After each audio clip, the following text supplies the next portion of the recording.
Okay, so this is one of the exposing units we use here. This is called a Durst Lambda 76. It's a very expensive piece of equipment. It's the price of a house when we bought it. It's been with me for well over 10-15 years.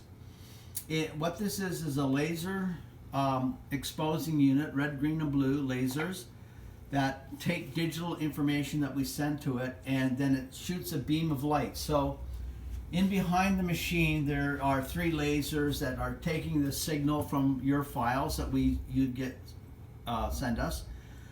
They're 8-bit files, so the printing has to be, and it runs at 400 ppi. So it's a slow process, and the lasers all go into a triangular prism, and then it's redirected as a single beam of light, and that beam of light goes across the paper surface. So the lasers are actually in behind here.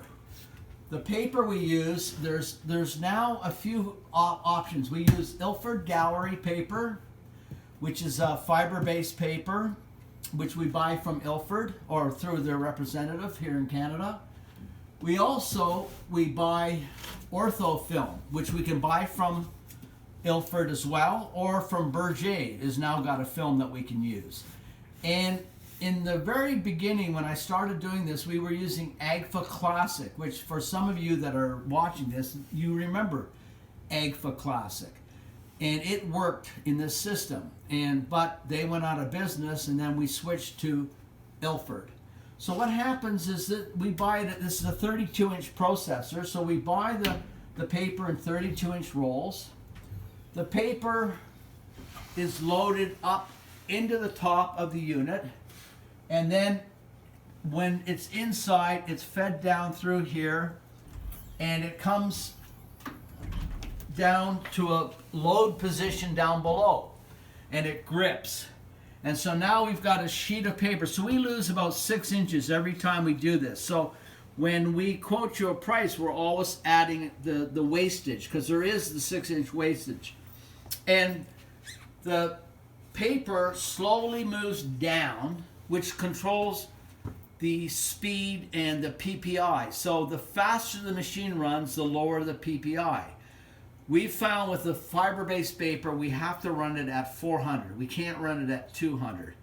So that is one factor. And then what happens is as the paper is coming through, it lands down here in the bottom, and we roll it up. It's cut, we roll it, and we end up with the paper. Now, obviously, we have to operate in complete darkness, because the Ilford paper is a red sensitive paper. So they had to put a dye sensitive, an emulsion layer in the paper so that the lasers pick it up. With the Agfa paper, that was not the case, but for sure it is with this Gallery Grade 4. So it's actually Gallery Grade 4 paper, but with an extended red sensitivity. So it's not an ortho paper, it is a panchromatic paper, which means total darkness. The ortho film, which we use, on the other hand, is orthochromatic, which means it can be developed in red safe light, and we can work in red safe light. So it makes it a little bit easier, and but there is a distinction. So we have to be very careful when we're working with this unit. When the paper comes out, we image about 8 to 10 feet at a time, so that we're not so we lose 6 inches on 10 feet. So we gang up images, and we run this every 6 weeks, and then we'll shut it down, and we'll just keep on going on a 6-week pattern until we get to the point that we have to go faster. And we are setting up with a lab in London, England, a contact in New York City. We are hoping to set up with a major Canadian camera company, and also a lab in Vancouver is what we want to do. And so every 6 weeks we'll accept the files, we'll prep them all up, and then we'll go on a printing binge and just print day and night until we've accommodated everything. And with these prints, we process them, properly in trays. We don't put them in a machine. We're processing them in trays, huge vats of chemistry. Therefore, that's the reason we have to gang up our work. We will never accommodate anybody for one print at a certain time. You can do one at a time, but you've got to wait till the cycle.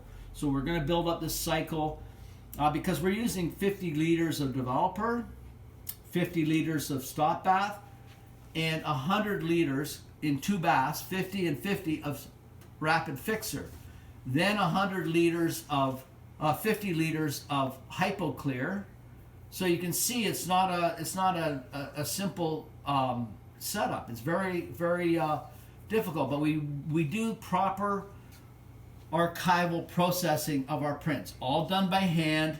And so a large big print is more expensive due to the fact that we have to treat it with ultra care to make sure it's not dinged, it doesn't have processing marks, and you know, there's a lot of things involved with handling a big print versus a small print. So that's the Lambda. We are going to be doing film, which is really big for contacting, and we're going to be using the ortho film a lot. And for those of you that have home lit darkrooms and you've got a crappy old enlarger and you want to, but you're shooting digitally, set the crappy old enlarger back up in your kitchen, and you can start making silver gelatin contact prints with the film that we produce, because it's very high resolution. It is stable, so the film will last for 150 years, or we know film lasts that long. The resolution is extremely high, and the blocking power of silver gelatin is a little bit better than the blocking power of inkjet. So anyways, that's our Durst.